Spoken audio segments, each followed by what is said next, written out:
Hello, నేను doctor Harish Tineti, oral and maxillofacial surgeon, life coach and వేదశాస్త్రపాత్ instructor.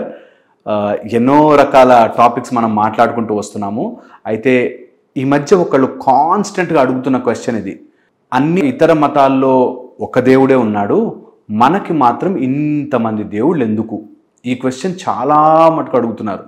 నేను సంస్కృత శ్లోకాలు పద్యాలు లేకుండా మీకు ఈజీగా కాంప్రిహెండ్ చేసుకునే ప్రయత్నం చేస్తాను. ఈజీగా మీకు అర్థమై ఓకే ఇలా ఉంటుందా అని అర్థం చేసుకోవడానికి. ఏదైనా కానీ మీరు ఎక్స్పీరియన్స్ చెయ్యందే, మీకు అనుభవంలోకి రానిదే నేను ఎంత చెప్పినా మీరు రైట్ కానీ లెఫ్ట్ కానీ తిరిగిపోతారు. అందుకని నేను చెప్పింది మైండ్ బ్యాలెన్స్డ్ పెట్టుకుని సమానంగా ఆలోచించి చూడండి. అన్ని మతాల్లోనూ దేవుడు ఒక్కటే, దైవత్వము అనేది ఒక్కటే. మనకి సనాతన ధర్మంలో యూనివర్సల్ కాన్షియస్నెస్ అని చెప్తారు. మొత్తం ఈ సృష్టిని, బ్రహ్మాండాన్ని ఒక్కసారి యూనివర్సల్ కాన్షియస్నెస్గా అబ్జర్వ్ చేస్తే ఆ మొత్తం తత్వాన్ని బ్రహ్మ జ్ఞానము ఆర్ బ్రాహ్మణ్ అంటారు. బ్రాహ్మణుడు కాదు, బ్రాహ్మణ్ అంటే బ్రహ్మస్వరూపము. అందులోంచి పరమాత్మ ఒక థాట్ ప్రాసెస్తో బయటకు వచ్చి ఆత్మగా సపరేట్ అవుతారు. ఈ ఆత్మ పరమాత్మ వేరువేరే, కానీ రెండూ ఒక శక్తి నుంచే వచ్చినవి అని తెలుసుకోవడం. సో ఇదంతా కూడా ఒక సృష్టి ఆత్మ పరమాత్మ వైపుగా వెళ్ళాలి అనే ప్రయత్నము నిరంతరం మనిషి చెయ్యాలి. ఇందులో రెండు రకాలుగా వస్తాయి. ఒకటి, దైవత్వాన్ని తెలుసుకోవడానికి దైవం వైపుగా అడుగులు వేయడం ఒకటి. దైవం లేదు ఏం లేదు అని మారిపోయి దానవత్వం వైపు, అంటే రాక్షస గుణంతో మారిపోయి జంతు స్వభావంతో, జంతు ప్రవృత్తితో మారిపోయే రకం రెండు. ఇందులో పరమాత్మ శక్తి అన్ని చోట్ల ఉంది. Everything and anything is made up of God shakti. చాలామంది నేనే దేవుణ్ణి అంటారు. నేను దేవుణ్ణి కాదు, నాలో దైవీకమైన శక్తి ఉంది. నేను ప్రయత్నం చేస్తే భగవంతుడిలో కలిసే ఛాన్స్ ఉంటుంది. ఇది నెంబర్ 1 మనం అర్థం చేసుకోవాల్సింది. సో ఇన్ని రకాల దేవుళ్ళు ఎందుకు? కాదు, శక్తి ఎనర్జీ అంతా ఒకటే. అందులో ఫ్యాన్ ఒకలాగా, లైట్ ఒకలాగా, అన్నిటికీ కరెంట్ ఒకటే. కానీ ఫ్యాన్ ఒకలాగా, లైట్ ఒకలాగా, ఫ్రిడ్జ్ ఒకలాగా, లేకపోతే మన ఫోన్లో ఛార్జింగ్ అయితే ఫోన్ ఒకలాగా, ఇలా ఎలా అయితే పనిచేస్తాయో అలాగే భగవంతుడి శక్తి మొత్తం యూనివర్సల్. ఇప్పుడు కాదు, అన్ని రకాలుగాను చెప్పారన్నమాట. శివశ్చ హృదయం విష్ణు, విష్ణోశ్చ హృదయం శివ అని చెప్పి శివుడిలో విష్ణువు, విష్ణువులో శివుడు ఉంటారు. వీళ్ళందరికీ అమ్మవారు, అమ్మవారి వీళ్ళలోంచి ఇలాగ ఎటు చూసినా భగవంతుడి శక్తి అంతా ఒకటే. కొన్ని సందర్భాలలో బికాస్ మనుషులు ఇన్ని రకాలుగా ఉంటారు, పుర్రకొక బుద్ధి, మనుషులు ఎన్నో రకాలుగా ఉంటారు కాబట్టి ఎవడు ఎలా నన్ను కొలిచినను వాడికి నేను అలా కనికరిస్తాను అని. ఒకరికి ధైర్యం కావాలి అంటే హనుమంతుల రూపంలోను, చదువు కావాలి అంటే సరస్వతి రూపంలోను, డబ్బు కావాలంటే లక్ష్మీ స్వరూపంగాను, ఇలాగా భగవంతుడు అన్ని రకాలుగాను. అందులో హిందుత్వంలో మన దేవుడు, సనాతన ధర్మంలో మన దేవుడు ఎంత గొప్పవాడంటే నువ్వు ఎలాగైనా చూడొచ్చు, అన్నిట్లో వచ్చేస్తాడు. చిన్న రాయిలో వచ్చేస్తాడు, పెద్ద కొండలో వచ్చేస్తాడు, నీళ్లలోకి వచ్చేస్తాడు, జలంలోకి వచ్చేస్తాడు, ఆకాశంలోకి వెళ్ళిపోతే ఆకాశతత్వంలోకి వచ్చేస్తాడు, నీకు నీళ్లలో కలిస్తే గంగాగా వచ్చేస్తాడు. నీకు ఎలా చూసినా భగవంతుడు. మన God is so powerful, he can be in anything, he can be in anything and everything. నిరాకార స్వరూపంగా ఒకటి, ఆకారంలో కూడా రాగలిగే దేవుడు మన దేవుడు. భగవంతుడు సనాతన ధర్మంలో చెప్పింది, ఎలాగైనా నన్ను నువ్వు ఎలా కోరుకో, నేను అలా వచ్చి నీకు చూపిస్తాను. ఎలా కోరుకో. ఎంత బ్యూటిఫుల్, ఎంత ఇంపార్టెంట్ అంటే, ఒక అతను కష్టపడి రిక్షా తొక్కి, సైకిల్ నడుపుకుని, పార్ట్ టైం జాబులు చేసుకుని వాళ్ళ అబ్బాయిని డిగ్రీ చేయించి ఒక గవర్నమెంట్ జాబ్ తెచ్చాడు. నా జీవితం ఇది గ్రేట్ సార్, నేను ఎంత సాధించాను సార్ అని చెప్పాడు. ఏంటో గవర్నమెంట్ జాబ్ తెచ్చుకోవడం అంత గ్రేటా అని మనకు అనిపిస్తుంది, కానీ అతను పడ్డ కష్టాలకి అది చాలా గొప్ప విజయం కింద. అలాగే ఒక అతను కొన్ని వేల కోట్లుండి ఒక పెద్ద ప్రాజెక్ట్ చేసి లాస్ అయిపోతే నేను ఎంత నష్టపోయానే అనిపిస్తుంది. వాడు పడ్డ కష్టానికి అది బిగ్ లాస్ కింద లెక్క. సో మనిషి ఎలాంటి పరిస్థితిలో ఉంటే అటు నుంచి ఎదగడాన్ని, అటు నుంచి సక్సెస్ రాకపోవడాన్ని మనం ఎలా అయితే కన్సిడర్ చేస్తామో, అలాగే నీ దేవుడు నీకు అలా కనికరిస్తూ ఉంటాడు. నువ్వు చిన్నగా జస్ట్ నాకు గుండు కొట్టించుకుంటే నాకు ప్రాబ్లం, నాకు పెళ్ళి అయితే గుండు కొట్టించుకుంటా అంటే నీకు పెళ్లి చేస్తారు. ఆ రూపంలో కూడా భగవంతుడు నీకు సాక్షాత్కరించగలడు. నీ కోరికలు కోరుకునే దేవుడుగా కావాలంటే కోరికలు కోరుకునే దేవుడుగాను, నీకు ఆత్మజ్ఞానం ప్రసాదించే దేవుడుగా కావాలంటే ఆత్మజ్ఞానం ప్రసాదించే దేవుడుగాను, హెల్త్ కావాలంటే హెల్త్ గాను, అన్ని రకాలుగాను మనకి భగవంతుడి సాక్షాత్కారం దొరుకుతుంది. ఇది నంబర్ 1. అన్నిట్లో ఒకటే. మనం కరెక్ట్గా చూసుకుంటే సంగీతంలో సారిగామ పద నిస ఏడే, స్వరాలు ఏడే, కానీ వాటి నుంచి తయారైన ఎన్నో రకాల పాటలు, ఎన్నో మ్యూజిక్ ఇన్స్ట్రుమెంట్స్ అన్నీ అందులోంచి వచ్చాయి. మరి ఇన్ని రకాలు వేరువేరు కాదు కదా.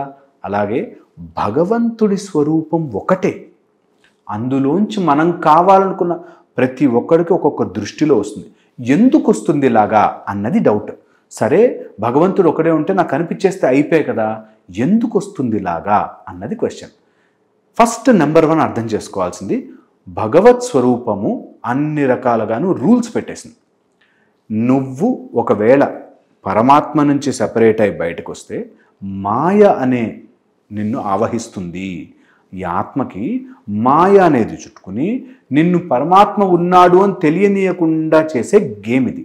ఈ ఆటలో ఇది కూడా భగవంతుడి కల్పన నుంచి వచ్చిందే కాబట్టి ఈ ఆటలో నువ్వు ఎంతసేపు ఈజీగా తప్పిచ్చేసుకుంటావు.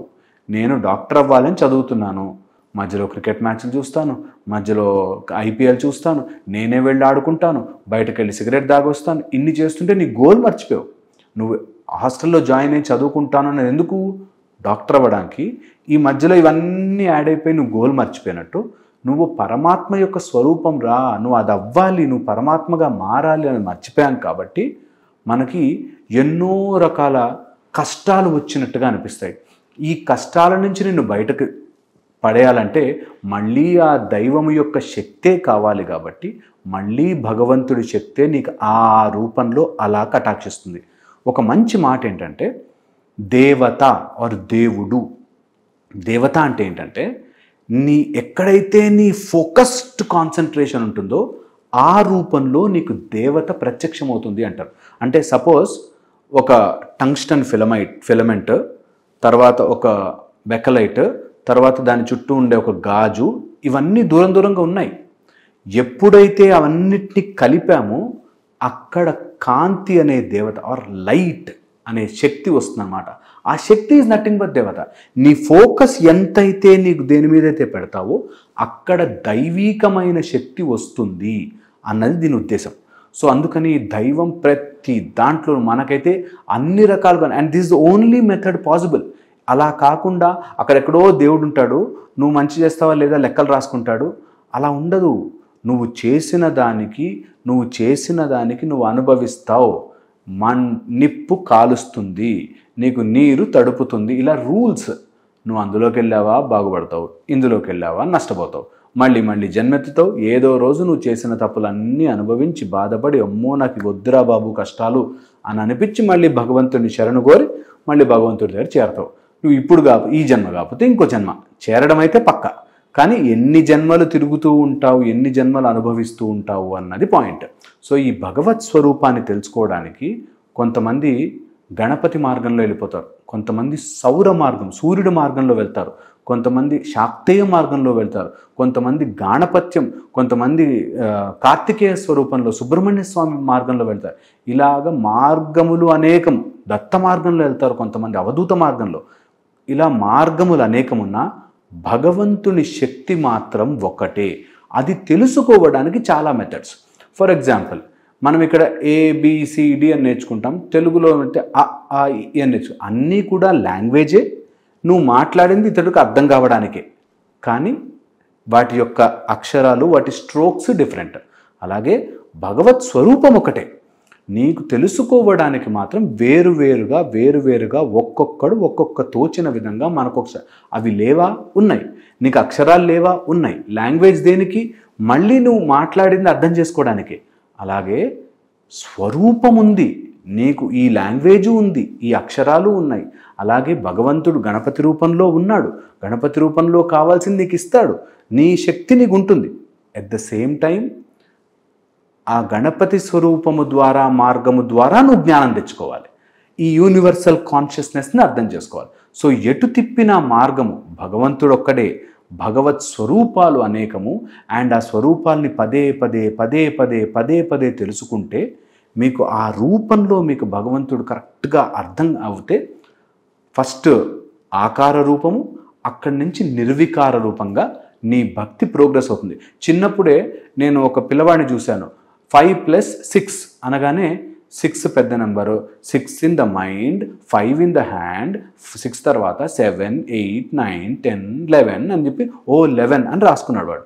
మనకి 5+6 అనగానే 11 అని డైరెక్ట్గా చెప్తాం. ఎందుకు? ఒక్కొక్క స్టేజ్లో ఒక్కొక్కలాగా. అంతేగాని నువ్వు 5+6 అంటే అంతసేపు కౌంట్ చేస్తావా, నీకు మ్యాథ్స్ రాదు అని చెప్పలేము. ఓ చిన్న పిల్లవాడు 2nd క్లాసో 1st క్లాసో ఉన్నవాడు అలాగే క్యాలిక్యులేట్ చేస్తాడు. అలాగే నీకు దైవం విగ్రహ రూపంలో కనిపించే స్టేజ్లో విగ్రహ రూపంలో కనిపిస్తుంది. నీకు ఇంకొంచెం ముందుకెళ్తే విగ్రహం దాటి పైకి వెళ్ళే స్టేజ్లో అక్కడ అర్థమవుతుంది. సో నువ్వు PhD వాడిని 2nd క్లాస్ వాడిని కంపేరే చేయకూడదు.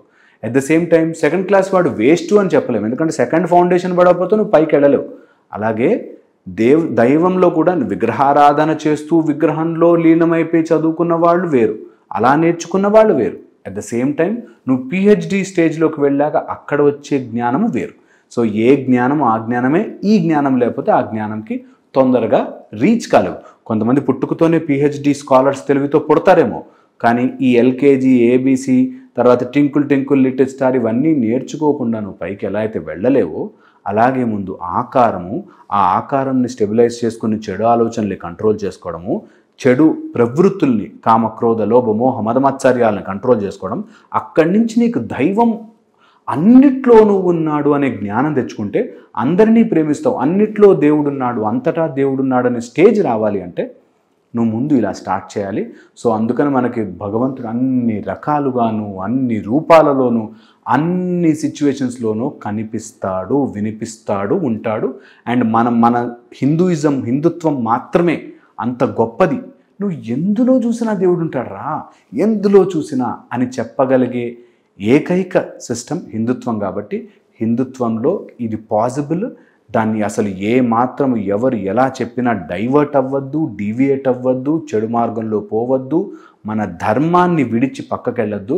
ఎందుకంటే ఈ ధర్మం ఇచ్చినంత ఫ్రీడమ్, ఈ ధర్మం ఇచ్చినంత గొప్ప చాయిస్, ఈ ధర్మం ఇచ్చినన్ని ఆప్షన్స్ మనకి ఎందులోనూ ఉండవు. అండ్ అన్ని options lead to that universal power, ఆత్మజ్ఞానము. మనలోనే దేవుడున్నాడు, అన్నిట్లోనూ దేవుడున్నాడు, ఎవ్రీథింగ్ ఈజ్ గాడ్ అని తెలిసినప్పుడు మీకు ఇవన్నీ చిన్నవిగా అనిపిస్తాయి. తెలియనంత వరకు గణపతిలోనూ, రేపొద్దున వినాయక చవితి వస్తే వినాయక చవితి, తర్వాత అమ్మవారి స్వరూపం వస్తే దుర్గాష్టమి, అన్నీ చేసుకోవాలి, అన్ని రిచువల్స్ని ఫాలో అవ్వాలి. ఈ రిచువల్స్లో ఎక్కడో 1-2 తప్పుడు చూపిస్తారు మనకి. చూసావా అందులో అలా చేశారు, మీరు విగ్రహాన్ని తీసుకెళ్ళి నీళ్ళలో కలిపేస్తారు. విగ్రహాన్ని నీళ్ళలో కలపం. దేవుణ్ణి మనం ఫుల్గా ఎంజాయ్ చేసి ఆస్వాదించుకుని, ఆ దేవుణ్ణి మన లోపల నిలుపుకుని, ఆ ప్రాణప్రతిష్ఠ చేసిన విగ్రహం ఉన్నంతసేపు మనము దేవుడుగా అనుకుని, ఆ ప్రాణప్రతిష్ఠ అయిపోయి మొత్తం మళ్ళీ కదిపేశాక, యథాస్థానం చేసేశాక మట్టిని మనం తీసుకెళ్ళి నీళ్ళలో వేస్తున్నాము, నిమజ్జనం చేస్తున్నాము. భగవంతుని తీసుకొని వేసేయము. అంత సెన్స్ లేకుండా ఆలోచించే వాళ్ళకి ఏమీ చెప్పలేము. భగవంతుని తీసుకెళ్ళి నీళ్ళలో వేస్తారు, కాదు. ప్రాణప్రతిష్ఠ చేసినప్పుడు దేవుడు, ప్రాణప్రతిష్ఠ తీసేసి ఆ మట్టిలో నేను దేవుణ్ణి చూసినంతసేపు దేవుడు అభిషేకాలు చేస్తాం, నైవేద్యాలు పెడతాం. అయిపోయాక ఆ 11 రోజులు మనకి ఇంపార్టెంట్ డేస్, 10 రోజులు 9 రోజులు ఇంపార్టెంట్ డేస్ అని తెలిసినప్పుడు భగవంతుని మన ప్రతిష్ఠ చేసాం, మనమే భగవంతుల్లోకి లీనమైపోయి తీసుకుని మళ్ళీ ఆ మట్టిలో నీళ్ళలో కలిపేస్తాం. సో దీన్ని చాలా సైంటిఫిక్ ప్రాసెస్. చాలామంది మీ లోపల చెడు ఆలోచన పెట్టడానికి దేవుడిని వేసేస్తారా, దేవుడికి నైవేద్యాలు పెడతారా, మట్టి బొమ్మకి నీకు నైవేద్యాలు పెడతారా అని తప్పుదారి పట్టిస్తారు. అస్సలు నమ్మద్దు. భగవంతుడు అన్ని వేళలా, అన్ని స్వరూపాల్లోనూ నీకు ఎలా కావాలో అలా కటాక్షించి తీరుతాడు. నేను చెప్పింది మీకు అర్థమైతే ఐల్ బి హ్యాపీ. మీకు ఏమైనా డౌట్స్ ఉంటే మాత్రం ఖచ్చితంగా కమెంట్ సెక్షన్లో పెట్టండి. లెజిటిమేట్ డౌట్గా అడిగితే నేను కంపల్సరీగా ఆన్సర్ చేసే ప్రయత్నం చేస్తాను. ఊరికే తప్పుడు డిస్కషన్లు, రాంగ్ డిస్కషన్లోకి వెళ్ళకండి. హ్యాపీగా ఉండండి. భగవంతుడు అన్ని స్వరూపాల్లో ఉన్నాడు. ముఖ్యంగా మనం ఏ పేరు చెప్పుకున్నా సరే, ఎలా మాట్లాడుకున్నా సరే దైవత్వాన్ని ఎంజాయ్ చేయాలి. దానవత్వం వైపు ఆర్ దెయ్యం స్వరూపం ఆర్ దెయ్యం అనకూడదు. మనం ఏమన్నారంటే దానవ గుణం, రాక్షస గుణం, యానిమలిస్టిక్ గుణం వైపుకి వెళ్ళకూడదు. దైవత్వం వైపు ఉందాం. అండ్ అందరూ హ్యాపీగా ఉందాం, అన్నిట్లోనూ దేవుని చూద్దాం.